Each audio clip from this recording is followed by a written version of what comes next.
Good morning and thank you for choosing Newzroom Afrika channel 405. We have an exciting segment lined up for you this morning. Some things will be different on Newsfeed AM from today as we do our best to keep you up to speed with the latest health-related developments. Every week we will be starting the show with this segment, Health Hub. Editor-in-Chief at Bhekisisa Centre for Health Journalism, Malan, will join us every Sunday morning from 9 a.m. to 9:30. This week, we're getting into a really exciting and exclusive conversation Mia had with US President Joe Biden's Chief Medical Advisor, Dr. Anthony Fauci. Now, before we get into that, here is a look at this morning's top stories. The South African Weather Services says the cold front in parts across the country is beginning to clear up. Parts of the country have experienced cold, wet and windy conditions since Thursday. South Africa's COVID-19 death toll keeps rising as 238 more people succumbed to the virus in the last 24 hours. This brings the number of total fatalities to a grim 76,869. Zambia's opposition leader Hakainde Hichilema takes an early lead as vote counting is expected to conclude today. This as his opponent, President Edgar Lungu, says the election was not free and fair.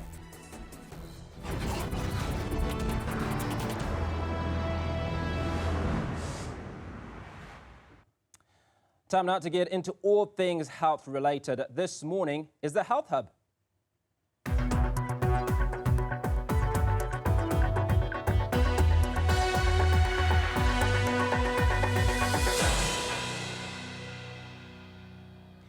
Welcome to Newsfeed at the AM edition, the first installment of the Health Hub on 405.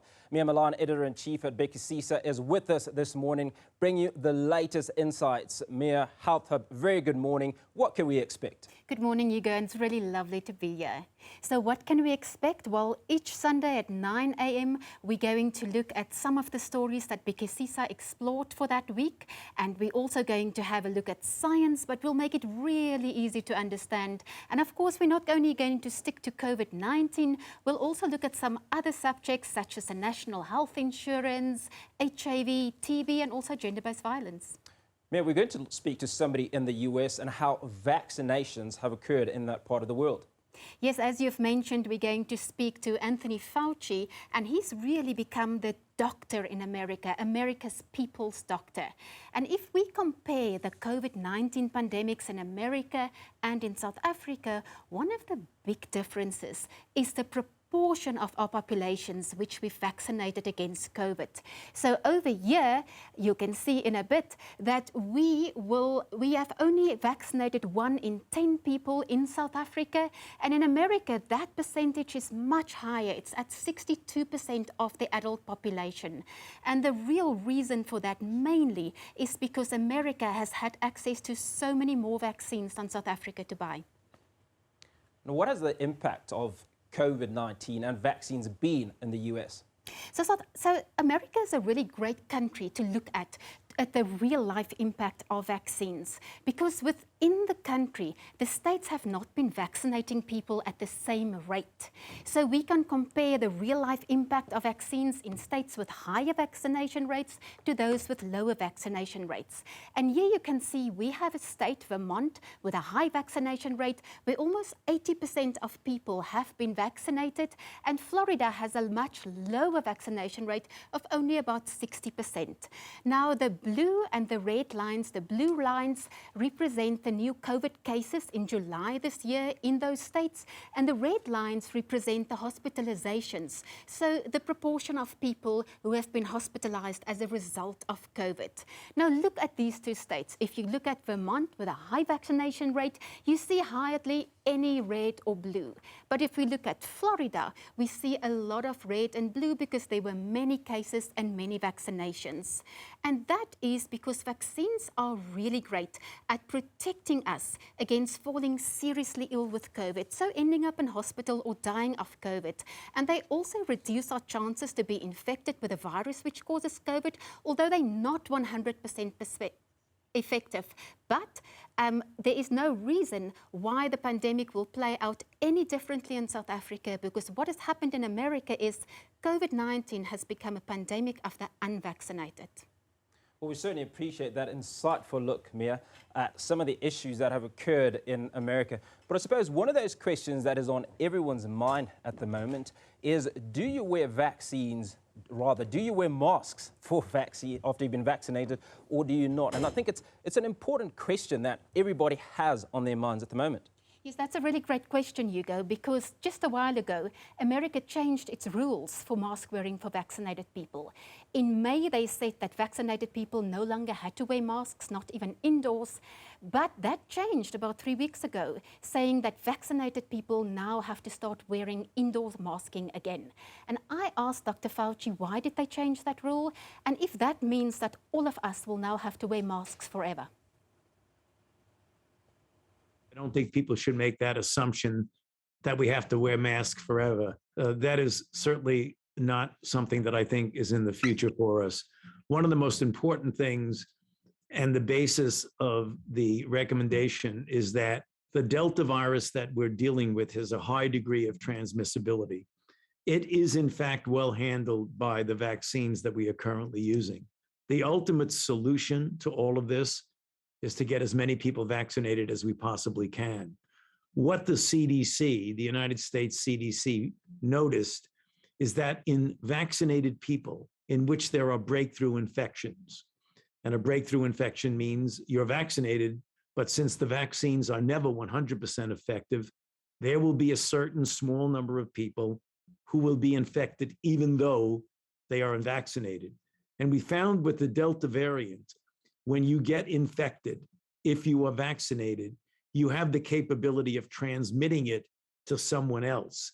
And because of that, the CDC, out of an abundance of caution, is saying that if you go in an indoor public setting in an area of the United States that has a high or substantial degree of transmission, you should be wearing a mask, not only to protect yourself, so that you don't get infected and inadvertently pass it on, for example, to someone in your home, a child or an elderly person, or a person who has an underlying immune deficiency that might make them more susceptible to a severe outcome. That is the rationale for the change in the CDC guidelines. We don't anticipate that that means there's going to be mask wearing forever. We believe that once you get this under control with vaccination, we won't be needing to do this at all. Is there an indication of when we could expect a new variant that is likely to become as dominant as the Delta variant? And is there an indication of what we could expect, what a new variant would look like? Would it, for instance, have a better ability to escape immunity than the Delta variant? There are no indications that that's the case, but all of what you said is entirely possible. One of the reasons why we continue to push to get as many people vaccinated as quickly as we possibly can, not only in our own country, but throughout the world, is that viruses do not mutate unless they are allowed to replicate and spread. If you prevent the virus from spreading, it will not mutate and you will not get another variant. So the best way to prevent the evolution of yet again another variant that could be more problematic than the one we're dealing with, the best way to do that is to get as many people vaccinated as quickly as you possibly can. About vaccines, we know for certain what we know is that it drastically reduces your ability to fall seriously ill with COVID. But you've now also mentioned that there is a small chance that if you have been vaccinated, that you can still get infected and that you're also able to transmit the virus. So how do we frame messages around that for vaccines that conveys the realistic ability of vaccines so that people who are against vaccines don't start using it as ammunition and say, look, there are still so many COVID cases, vaccines don't work? Well, you have to give them the data. And if they listen to the data, it will become apparent to them. There's one very compelling bit of data regarding why one should get vaccinated. In the United States, and very likely throughout the world, but in the United States, 99.5% of all the deaths due to COVID-19 are among unvaccinated people, and only 0.5% of the deaths are among vaccinated people. So when you ask someone or someone asks you, why should I get vaccinated? The most important reason to get vaccinated is not so that you don't have to wear a mask. The most important reason to get vaccinated is to save your life, to prevent you from getting infected and ultimately potentially getting seriously ill and dying. That's the reason to get vaccinated. And that's the argument that one needs to use when people say, why should I get vaccinated? It's the 600,000 deaths in the United States that we've had that should convince people why they should get vaccinated. As you've rightly mentioned now, in countries such as yours, where large proportions of the population have been vaccinated, this has become a pandemic of the unvaccinated. But you also do have states where you find it hard, where some people don't want to get vaccinated. So if you have to look back over the past year or so, are there lessons for South Africa to be learned from? What are the best ways to convince people to get vaccinated? Well, you know, in the United States, we've reached somewhat of a stone wall here. We have about 100 million people who are eligible to be vaccinated who do not want to get vaccinated. There are multiple reasons. Sometimes the reason is just the accessibility and the ease of getting vaccinated. Some people are inherently against vaccines, but some people are on the fence. And if you make it extremely easy for them to get vaccinated, you find that many people who would otherwise not get vaccinated immediately will actually get vaccinated if you outreach to them and make it easy. So what we've done in the United States is that we've made vaccines available in over 40,000 pharmacies throughout the country. We have mobile units going out into not easily accessible geographic areas. We have trusted messengers in society reaching out to people. So lessons learned from the United States for Africa, South Africa, Southern Africa, is to outreach to the communities, number one, and to make it very easy and accessible for them to get vaccinated. A lot of incredible nuggets coming out of that conversation that you had, Amir. Now, one of the things that I pick up there is trusted messengers as part of that strategy to convince people to get vaccinated.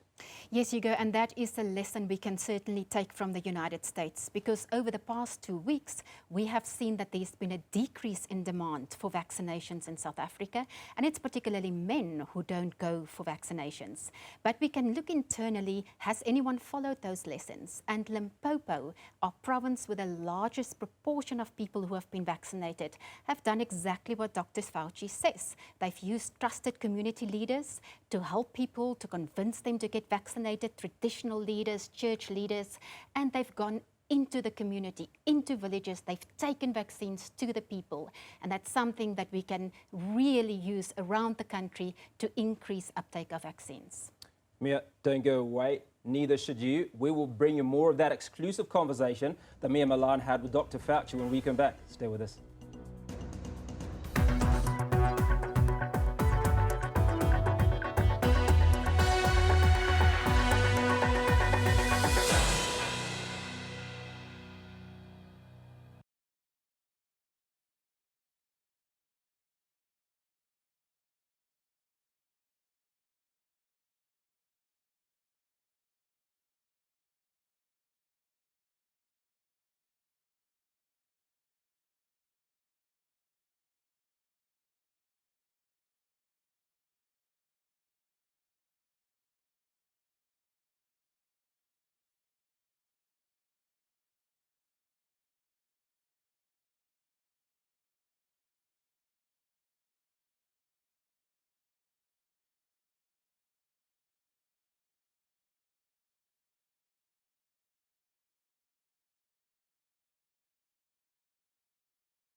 Thank you for staying with us on Newsfeed, the AM edition. We're in the Health Hub this morning with Mia Malan, Bhekisisa's editor-in-chief. Very interesting points coming out of that conversation that you had with Dr. Fauci.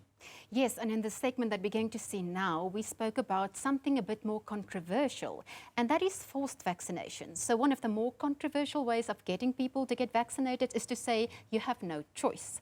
And some departments in the federal government in the United States have started to do that. They've told people you can't work here unless you are vaccinated. And I've asked Dr. Fauci if forced vaccinations is part of the future of COVID. I think the answer to that question is yes. I think that we've got to be careful. If you have an overall mandate from the central government, that would not go over well in the United States if there was a mandate for everyone in the country to get vaccinated. But you can do something very effective that's a bit short of that. And that is to get certain agencies in the federal government or at the state level to say, if you want to work in this particular department, you've got to get vaccinated. And that has been successful thus far. I think what we are being seen is, for example, the mayor of New York City has said, you either get vaccinated or you got to get tested at least once a week.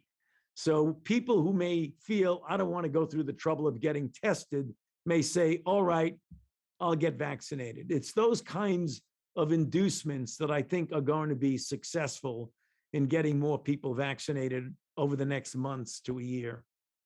In Europe, some countries have issued or have announced that you need a green pass, in other words, proof of vaccination or of a negative test before you can, for instance, dine indoors or go to venues where there are large crowds. Is that what the future looks like? I think in some countries that is going to work. I mean, there's a lot of resistance against vaccine passports as a national issue in the United States. But we're having a functional version of that anyway, because I will imagine that once the vaccines get full approval from the FDA, that from a legal standpoint, many organizations will feel quite comfortable with saying, unless you can prove to me that you're vaccinated, you can't come to this university, you can't come to this college, or you can't work in this particular establishment. That would be the functional equivalent of a vaccine passport, but it won't come centrally from the federal government. How would we apply vaccine passports internationally? They would. The argument is that they would perpetuate vaccine inequity and would impact negatively on countries that don't have vaccines that are recognized by everyone, Right. or that just haven't vaccinated the people. I think that's a very good point. Until you get equity, it's going to be very difficult to at an international level. You know, for example, there are requirements internationally. There are some countries, some in the continent of Africa that I visited, you can't get into the country unless you have a yellow fever certificate that you've been vaccinated. But the reason is that yellow fever vaccine is available to everybody throughout the world. So you're not discriminating against some people. I think you have to have equity before you do that at an international level. Now, on that subject of equity, we know that there has been inequity for many months. And for instance, in my country, we are behind with so many of our vaccination goals. And the main reason is because we haven't been able to find enough vaccines to buy.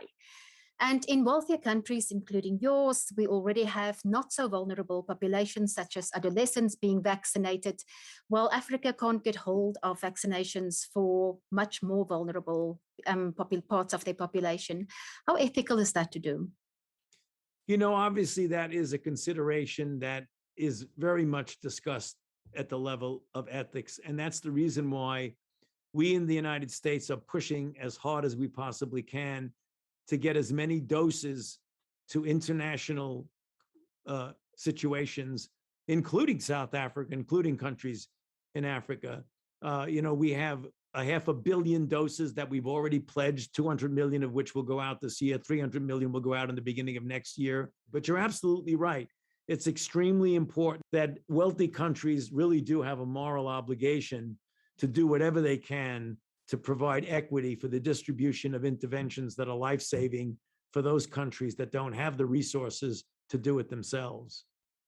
Would it be fair of poorer countries to say, well, until we have vaccinations for our vulnerable parts of the population, wealthier countries should not go and vaccinate adolescents? Would that be a fair thing to say? You know, I think you should try to do both as opposed to one or the other.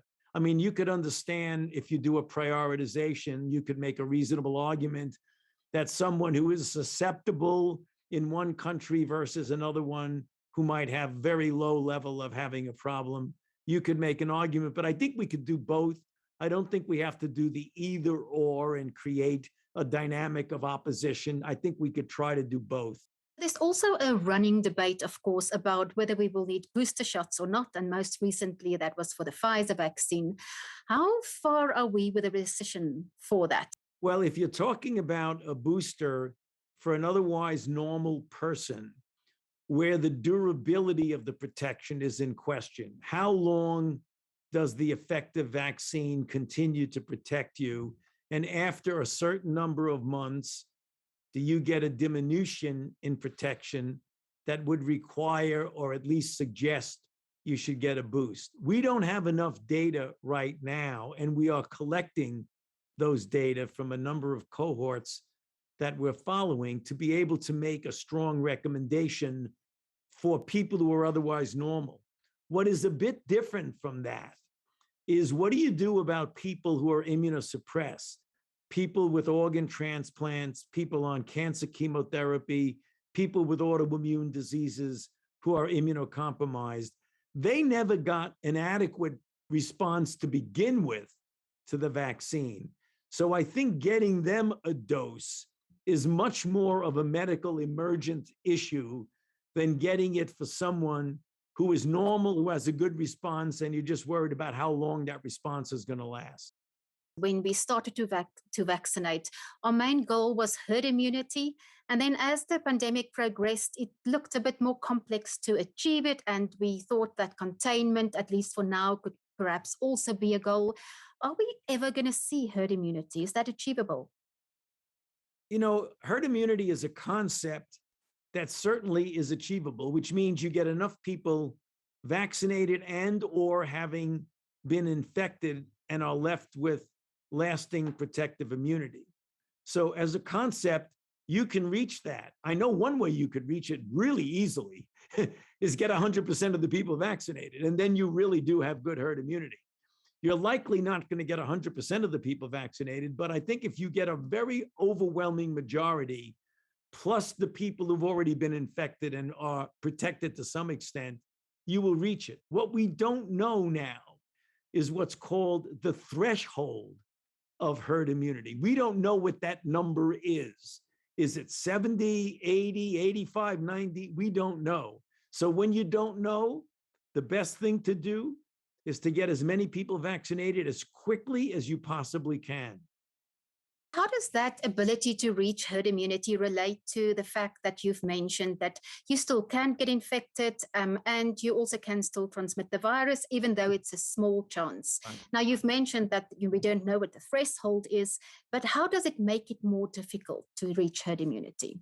Well, it makes it more difficult if you can transmit, even if you have been vaccinated. But if the proportion of people that do that is so low, which it is, you're not going to interfere with herd immunity. Ultimately, you will get there. I mean, if everybody who was vaccinated wound up getting infected and transmitting it, then obviously you would never crush the outbreak. But we're talking about a relatively small fraction of people that are doing that. You've mentioned earlier that we can't just have one country vaccinated. We need to have everyone in the world vaccinated. But that is much harder in some parts of the world where we don't have vaccines. How are we going to bridge this?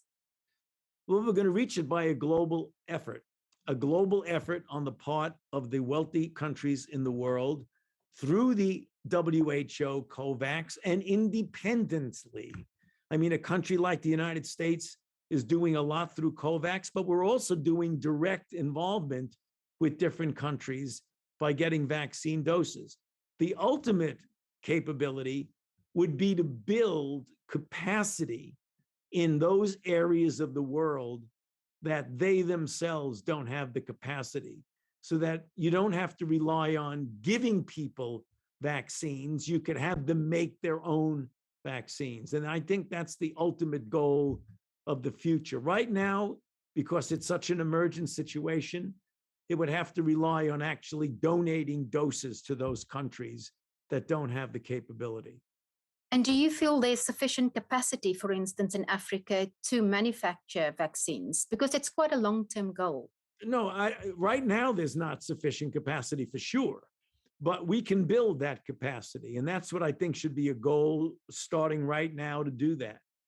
Dr. Fauci, will life ever be normal again, the way that we knew it before COVID? Will it ever happen?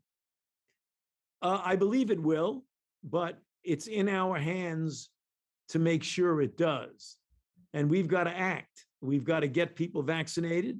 We've got to produce a lot more vaccines, and we've got to make sure they get equitably distributed. If we do that, we will return to normal. But I hope the normal will be a better normal than we started out with. What will be the better part? Being prepared for the next epidemic. How far are we away from our next pandemic, and will it be a coronavirus as well? I don't know that. That's if I knew that, we would be much better prepared. No, that's one of the things. Those are the unknowns that you really don't know. So lastly, how can we be better prepared? What is it that we can do?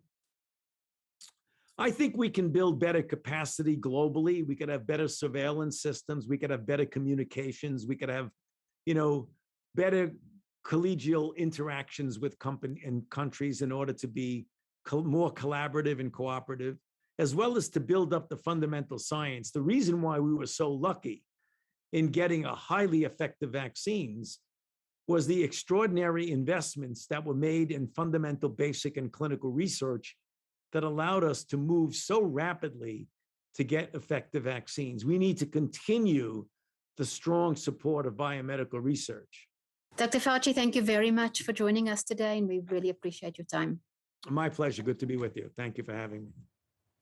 Phenomenal conversation with a man whom some of us have only gotten familiar with in the last few months, but he's been around a little bit longer than that, Mia. Yes, Hugo, many people internationally got to know of Anthony Fauci because he's been bold enough to speak out against former President Donald Trump's statements, really unscientific statements about COVID-19, and also his use of unproven treatments.